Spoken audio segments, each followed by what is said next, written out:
Sugar மாத்திரை எடுக்காத சுகரை கண்ட்ரோல் பண்ணலாமா? அதை எப்படி பார்க்கலாம் வாங்க. ஃப்ரெண்ட்ஸ் கூட தற்செயலா சுகர் பார்க்க போனேன். எனக்கும் பார்க்கணும்னு சொன்னாங்க.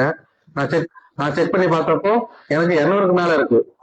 இது மாதிரி இருக்கிறவங்க மாத்திரை இல்லாத இயற்கையான முறையிலே கண்ட்ரோல் பண்ணலாம். இப்போ யாரு மாத்திரை எடுத்துக்கணும்னா, நம்ம காலில் புண்ணு இருந்தாலோ ஆக்டிவ் இன்ஃபெக்ஷன் இருந்தாலோ கண்டிப்பா மாத்திரை அவங்க எடுத்துக்கணும். நம்ம வந்து சுகர் கண்ட்ரோல் பண்றதுக்கு diet, exercise, life style modification. Exercise தான் ரொம்ப, லைஃப் ஸ்டைல் மாடிஃபிகேஷன் தான் சரியான தூக்கம், நல்ல உடற்பயிற்சி, சீரான உணவு. இதுதான். இயற்கையான முறையில சுகர் எப்படி கண்ட்ரோல் பண்ணலாம் அப்படின்னா, ஆவாரம் டீ இருக்கு பாத்தீங்களா? காஞ்ச ஆவாரம் பூ வந்து நாட்டு மருந்து கடைகள்லாம் கிடைக்கும். அது கொண்டு வந்துட்டு ஒரு டம்ளர் தண்ணியில நல்லா காய வச்சு அதை நார்மலா டீ மாதிரி ஒரு வேளை குடிக்கலாம். அதே மாதிரி வெந்தயத்தை நைட்டு தண்ணியில ஊற வச்சுட்டு காலையில அந்த தண்ணியும் குடிச்சிட்டு வெந்தயத்தையும் மென்னு முழுங்கினா நம்ம சுகர் நல்லா கண்ட்ரோல் வரும். 3வது ரொம்ப இம்பார்ட்டன்ட், கருஞ்சீரகம், ஓமம், வெந்தயம். அது 1:3:5 அந்த ரேஷியோல அரைச்சு வச்சுக்கணும்.